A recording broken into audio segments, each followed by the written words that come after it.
Hello hi ನಮಸ್ತೆ. Welcome to the channel. ಎಲ್ಲರೂ ಹೇಗಿದ್ದೀರಾ? ಹೋಪ್ ನೀವೆಲ್ಲರೂ ಆರಾಮಾಗಿದ್ದೀರಾ ಅಂತ ಅಂದ್ಕೊಳ್ತಾ ಇದ್ದೀನಿ. ನಾನು ಕೂಡ ಆರಾಮಾಗಿದ್ದೀನಿ. ಇದೇನಪ್ಪ ವಿಡಿಯೋ ಸ್ಟಾರ್ಟ್ ಆಗುವಾಗಲೇ ಯಾವುದೋ ಬೆಕ್ಕಿನ ಮರಿಗಳನ್ನ ತೋರಿಸ್ತಾ ಇದ್ದಾಳೆ ಅಂತ ಅಂದ್ಕೊಳ್ತಾ ಇದ್ದೀರಾ? ಹೌದು, ನಾನು ನನ್ನ ಫ್ರೆಂಡ್ ಮನೆಯಿಂದ ಬೆಕ್ಕಿನ ಮರಿ ತೆಗೆದುಕೊಂಡು ಬರುವ ಅಂತೇಳಿ ಹೋಗಿದ್ದೆ. ಹಾಗೆಯೇ ನೋಡಿ ಇಲ್ಲೆರಡು ಕಾಣಿಸ್ತಿರುವಂಥ ಬೆಕ್ಕಿನ ಮರಿ ಈ ಬೆಕ್ಕಿನ ಮರಿಗಳು. ಇವಳ ಹೆಸರು ಕೂಡ ಚಿಂಟು ಅಂತ. ಹಾಗೆ ನಮ್ಮ ಮನೇಲಿರುವ ಬೆಕ್ಕಿನ ಹೆಸರು ಕೂಡ ಚಿಂಟು ಅಂತೇಳಿ.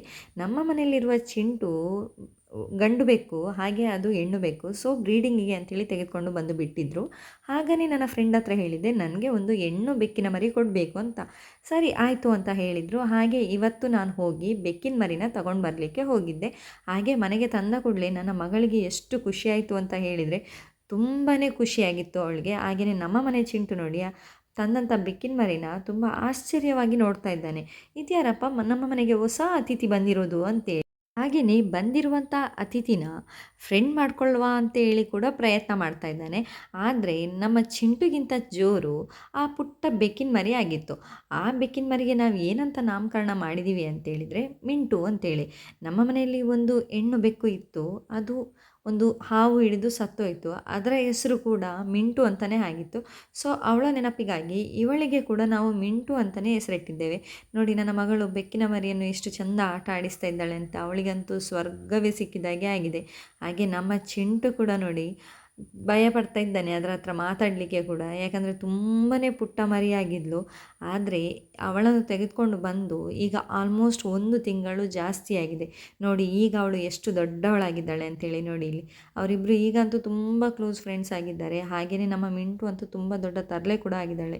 ಚಿಂಟುವನ್ನು ಕೂತಲ್ಲಿ ಕೂರಲಿಕ್ಕೆ ಬಿಡುವುದಿಲ್ಲ, ನಿಂತಲ್ಲಿ ನಿಲ್ಲಲಿಕ್ಕೆ ಬಿಡುವುದಿಲ್ಲ. ಆದರೆ ನಮ್ಮ ಚಿಂಟು ಅವಳನ್ನು ತುಂಬ ಕೇರ್ ಮಾಡಿ ನೋಡ್ಕೊಳ್ತಾನೆ. ಇಲ್ಲಿ ನೀವೇ ನೋಡ್ತಾ ಇರ್ಬೋದು ನೋಡಿ, ಅವಳು ಎಷ್ಟು ತರಲೆ ಮಾಡ್ತಾ ಇದ್ದರೂ ಕೂಡ ಅವನು ಅವಳನ್ನು ಮಲಗಿಸುವಂಥ ಪ್ರಯತ್ನ ಮಾಡ್ತಾ ಇದ್ದಾನೆ. ಹಾಗೆ ಮಲಗಿಸ್ತಾನೆ ಕೂಡ.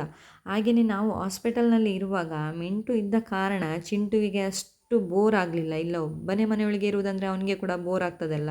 ನೋಡಿ ಇಲ್ಲಿ ಈಗ ಮಿಂಟುವನ್ನು ಎಷ್ಟು ಚೆಂದ ಮಲಗಿಸಿದ್ದಾನೆ ಅಂತೇಳಿ. ಹಾಗೆ ನಾನು ಮಿಂಟು ಅವ್ರನ್ನೆಲ್ಲ ನೋಡಿ ಆಟಾಡಿ ಅಲ್ಲಿಂದ ಸೀದಾ ಬಂದದ್ದು ಮೂಡಬಿದ್ರೆಯಲ್ಲಿ. ಮೂಡಬಿದ್ರೆಗೆ ಯಾಕೆ ಬಂದದ್ದು ಅಂತ ಹೇಳಿದರೆ, ನನಗೆ ಸ್ವಲ್ಪ ಕೆಲಸ ಕೂಡ ಇತ್ತು. ನೋಡಿ ಇಲ್ಲಿ ಇದೊಂದು ಶಾಪ್ನಲ್ಲಿ ಬ್ಯಾಗ್ಗಳು ಎಷ್ಟೆಷ್ಟು ಚೆಂದ ಉಂಟು ಅಂಥೇಳಿ. ನನಗೆ ಬ್ಯಾಗನ್ನು ಪರ್ಚೇಸ್ ಮಾಡೋದಂದರೆ ತುಂಬ ಇಷ್ಟ. ಹಾಗಂತೇಳಿ ನನ್ನಲ್ಲಿ ತುಂಬ ಬ್ಯಾಗ್ ಉಂಟಂತೇಳಿ ಎನಿಸುವುದು ಬೇಡ. ನನ್ನ ಹತ್ರ ಒಂದು 4ರಿಂದ 5 ಬ್ಯಾಗ್ ಇದೆ. ಆದರೆ ನನಗೆ ಅಂತೂ ತುಂಬ ಇಷ್ಟಪಟ್ಟು ಪರ್ಚೇಸ್ ಮಾಡೋದು ಅಂತ ಹೇಳಿದರೆ ಅದು ಬ್ಯಾಗ್ ಮಾತ್ರ ಆಗಿರುತ್ತೆ. ಹಾಗೆಯೇ ನಮಗೆ ಮಯೂರಿ ಟೆಕ್ಸ್ಟೈಲ್ಸ್ಗೆ ಕೂಡ ಹೋಗಲಿಕ್ಕೆ ಇತ್ತು. ಹಾಗಾಗಿ ನಾವು ಸೀದಾ ಬಂದದ್ದು ಮಯೂರಿಗೆ ಯಾಕೆ ಹೋದ್ವಿ ಅಂತ ಹೇಳಿದರೆ, ನನ್ನ ಒಂದು ಸಾರಿಗೆ ಮ್ಯಾಚಿಂಗ್ ಬ್ಲೌಸ್ ಬೇಕಾಗಿತ್ತು. ಹಾಗಾಗಿ ಬ್ಲೌಸ್ ಪೀಸ್ ತೆಗೆದುಕೊಳ್ಳುವ ಅಂತೇಳಿ ಹೋದ್ವಿ. ಅಲ್ಲಿ ಬ್ಲೌಸ್ ಪೀಸ್ ಎಲ್ಲ ಪರ್ಚೇಸ್ ಮಾಡಿ ನಾವು ಸೀದಾ ಹೊರಗಡೆ ಬಂದ್ವಿ. ನೋಡಿ ಇಲ್ಲಿ ನೋಡ್ತಾ ಇರೋದು ನಮ್ಮ ಮೂಡಬಿದ್ರೆಯ ಟೌನ್ ಆಯಿತಾ. ನಮ್ಮ ಮೂಡಬಿದ್ರೆ ಅಂತ ಹೇಳಲಿಕ್ಕೆ ನನಗೆ ತುಂಬ ಖುಷಿ ಆಗ್ತದೆ. ಯಾಕೆ ಅಂತ ಹೇಳಿದರೆ, ನಮ್ಮ ಊರು ಅಂತ ಹೇಳಿದರೆ ನಮಗೆ ಒಂದು ಹೆಮ್ಮೆನೇ ಅಲ್ವಾ. ಹಾಗಾಗಿ ನಾವಿಲ್ಲಿ ಮೂಡಬಿದ್ರೆಯಲ್ಲಿ ಬಸ್ ಸ್ಟ್ಯಾಂಡ್ನ ಹತ್ರ ಇರುವ CH ಮೆಡಿಕಲ್ಗೆ ಬಂದ್ವಿ. CH ಮೆಡಿಕಲ್ಗೆ ಯಾಕೆ ಬಂದಿದ್ದು ಅಂತ ಕೇಳೋದಾದರೆ, ಈಗ ನಿಮಗೆ ಗೊತ್ತಾಗ್ತದೆ. ನೋಡಿ ಇಲ್ಲಿ ನೋಡಿ, ನಮಗೆ ರೋಡ್ ಕ್ರಾಸ್ ಮಾಡಲಿಕ್ಕೆ ಕೂಡ ಆಗ್ತಾಯಿಲ್ಲ. ನಮ್ಮ ಗಾಡಿಯನ್ನು ಈಚೆ ಬದಿಯಲ್ಲಿ ಹಾಕಿ ರೋಡ್ ಕ್ರಾಸ್ ಮಾಡಿ ಆಚೆ ಹೋಗು ಅಂತ ಹೇಳಿದರೆ ವೆಹಿಕಲ್ಗಳು ಸರಾಗವಾಗಿ ಬರ್ತಾನೆ ಇತ್ತು. ಆದರೂ ಅಡ್ಡಿ ಇಲ್ಲ ಅಂತ ವೆಯ್ಟ್ ಮಾಡಿ ಆರಾಮಾಗಿ ರೋಡ್ ಕ್ರಾಸ್ ಮಾಡಿ ಬಂದ್ವಿ. ಯಾಕೆಂದರೆ ನಾವು ಅವಸರ ಮಾಡಿ ಬರ್ಬೋದು, ಆದರೆ ಜೀವಕ್ಕೆ ಏನಾದರೂ ಹೆಚ್ಚು ಕಮ್ಮಿ ಆದರೆ ನಮ್ಮ ಅವಸರದಿಂದ ನಮ್ಮ ಪ್ರಾಣ ಹೋಗೋದಂತೂ ಖಂಡಿತ. ಹಾಗಾಗಿ ಬೇಡ ಅಂಥೇಳಿ ಸ್ವಲ್ಪ ವೆಯ್ಟ್ ಮಾಡಿ ಆರಾಮಾಗಿ ಬಂದದ್ದು ನಾವು ಪೆಟ್ ಸ್ಟೋರ್ಗೆ, CH ಮೆಡಿಕಲ್ನಿರುವಂತಹ ಪೆಟ್ ಸ್ಟೋರ್ಗೆ ಬಂದ್ವಿ.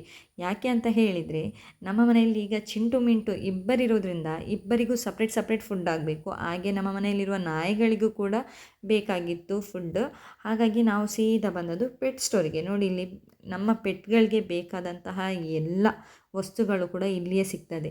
ಅವರಿಗೆ ಬೇಕಾದಂಥ ಮೆಡಿಸನ್ಸ್, ಫುಡ್ಡು, ಹಾಗೆ ಸೋಪು, ಶಾಂಪು, ಬೆಲ್ಟ್, ಯಾವ ವಸ್ತುಗಳು ಬೇಕಾದರೆ ಕೂಡ ಇಲ್ಲಿ ಸಿಗ್ತದೆ.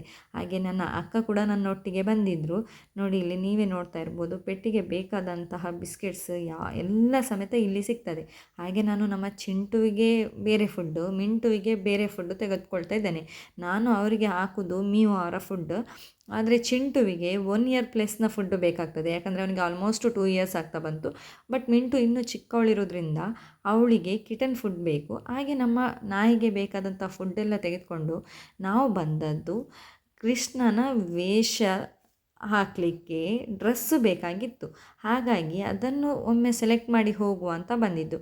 ನಮ್ಮ ಮ್ಯಾಂಗ್ಳೂರಿಯನವರಿಗೆಲ್ಲ ಉಂಟಲ್ಲ, ಅಷ್ಟಮಿ ಬಂತು ಅಂತ ಹೇಳಿದರೆ ಮಕ್ಕಳಿಗೆ ಕೃಷ್ಣನ ವೇಷ ಹಾಕಿ ನೋಡುವುದೇ ಒಂದು ಖುಷಿ. ಹಾಗೆಯೇ ನಾವು ಡ್ರೆಸ್ ಎಲ್ಲ ಸೆಲೆಕ್ಷನ್ ಆದ ನಂತರ ಸೀದಾ ಬಂದಿದ್ದು ಪಾನಿಪುರಿ ತಿನ್ನುವ ಅಂತೇಳಿ. ಯಾಕೆ ಅಂತ ಹೇಳಿದರೆ ಬಹಳ ದಿನಗಳ ನಂತರ ನಾವು ಪಾನಿಪುರಿ ತಿನ್ನಲಿಕ್ಕೆ ಹೋಗ್ತಿದ್ದೇವೆ. ನಮಗೆ ಬೇಕಾದಷ್ಟು ಪಾನಿಪುರಿ ತಿಂದು ಅಲ್ಲಿಂದ ಸೀದಾ ಮನೆಗೆ ಬರುವಾಗ ಮನೆಯಲ್ಲಿ ನಮಗೆ ಒಂದು ದೊಡ್ಡ ಸರ್ಪ್ರೈಸ್ ಕಾದಿತ್ತು. ಅದು ಏನು ಅಂತ ಹೇಳಿದರೆ ನನ್ನ ಜ್ಞಾನಿಯ ಗಂಡ ಮನೆಗೆ ಬಂದಿದ್ದರು. ಹಾಗೆ ಅದರ ಜೊತೆಗೆ ನಮಗೆ ಬೇಕಾದಂಥ ಡ್ರೆಸ್ಸನ್ನೆಲ್ಲ ತೆಗೆದುಕೊಂಡು ಬಂದು ಕೊಟ್ಟಿದ್ದರು. ವಿಷಯ ಎಂತಂತ ಖಂಡಿತ ನಮಗೆ ಗೊತ್ತಿಲ್ಲ. ನನ್ನ ನಾದ್ನಿಗೆ ಕಾಲ್ ಮಾಡಿ ಕೇಳುವಾಗ ಎಂತ ಇಲ್ಲ, ಹೀಗೆ ತೆಗೆದುಕೊಟ್ಟದ್ದು ಅಂತ ಹೇಳಿದರು. ಹಾಗೆ ನನಗೆ, ನನ್ನ ಮಗಳಿಗೆ, ಅಕ್ಕನಿಗೆ, ಅಕ್ಕನ ಮಗನಿಗೆ, ಭಾವನಿಗೆ, ಅತ್ತೆಗೆ ಪ್ರತಿಯೊಬ್ಬರಿಗೂ ಡ್ರೆಸ್ ತೆಗೆದುಕೊಟ್ಟು ಕಳಿಸಿದ್ರು. ನನ್ನ ನಾದ್ನಿ ಹೇಗೆ ಅಂತ ಹೇಳಿದರೆ, ನಮಗೆ ಯಾವುದಾದ್ರೂ ಫಂಕ್ಷನ್ಗೆ ಹೋಗಬೇಕು ಅಂತ ಇದ್ದರೆ ಅವರು ಡ್ರೆಸ್ ತೆಗಿಲಿಕ್ಕೆ ಹೋದಾಗ ನಮಗೆ ಎಲ್ಲರಿಗೂ ಒಂದೇ ರೀತಿಯ ಡ್ರೆಸ್ ತೆಗೆದುಕೊಂಡು ಬಂದು ಕೊಡ್ತಾಯಿದ್ರು. ಆದರೆ ಈಗ ವಿಷಯ ಎಂತ ಅಂತ ಗೊತ್ತಿಲ್ಲ. ವಿಷಯ ಎಂತ ಅಂತ ಗೊತ್ತಿಲ್ಲದಿದ್ದರೂ ತೊಂದರೆ ಇಲ್ಲ, ನಮಗೆ ಡ್ರೆಸ್ಸು ಸಿಕ್ಕಿದ ಖುಷಿಯಂತೂ ಬಹಳ ಉಂಟು. ಹಾಗೆ ಡ್ರೆಸ್ಸನ್ನೆಲ್ಲ ತೆಗೆದುಕೊಂಡು ಮನೆಗೆ ಹೋದೆ. ಮನೆಗೆ ಹೋದ ನಂತರ ಮಗಳಿಗೆ ಡ್ರೆಸ್ ನೋಡುವಾಗ ಅವಳಿಗೆ ಕೂಡ ಖುಷಿಯಾಯಿತು. ಹಾಗೆಯೇ ಅತ್ತೆ ಕೊಟ್ಟಂಥ ಡ್ರೆಸ್ಸನ್ನು ಹಾಕಿ ಅತ್ತೆಗೆ ಫೋಟೋ ಕಳಿಸುವ ಅಂತೇಳಿ ಒಳ್ಳೊಳ್ಳೆ ಫೋಸ್ ಕೊಡ್ತಾ ಇದ್ದಾಳೆ. ಆದರೆ ಅವಳಿಗೆ ವಿಷಯವೇ ಗೊತ್ತಿಲ್ಲ, ನಾನು ಫೋಟೋ ತೆಗಿತಾ ಇಲ್ಲ, ವಿಡಿಯೋ ಮಾಡ್ತಾ ಇದ್ದೇನೆ ಅಂತೇಳಿ. ಅವಳ ಡ್ರೆಸ್ಸು ಕೂಡ ಅವಳಿಗೆ ಭಾರಿ ಚೆಂದ ಕಾಣಿಸ್ತಾ ಇತ್ತು. ಹಾಗೆ ಇದಿಷ್ಟು ಇವತ್ತಿನ ವಿಡಿಯೋ ಆಗಿತ್ತು. ಇವತ್ತಿನ ವಿಡಿಯೋ ನಿಮಗೇನಾದರೂ ಇಷ್ಟ ಆಗಿದ್ದರೆ ವಿಡಿಯೋನ ಲೈಕ್ ಮಾಡಿ, ಹಾಗೆ ಶೇರ್ ಮಾಡಿ, ಚಾನಲ್ನ ಸಬ್ಸ್ಕ್ರೈಬ್ ಮಾಡೋದನ್ನು ಮರಿಬೇಡಿ. Thank you.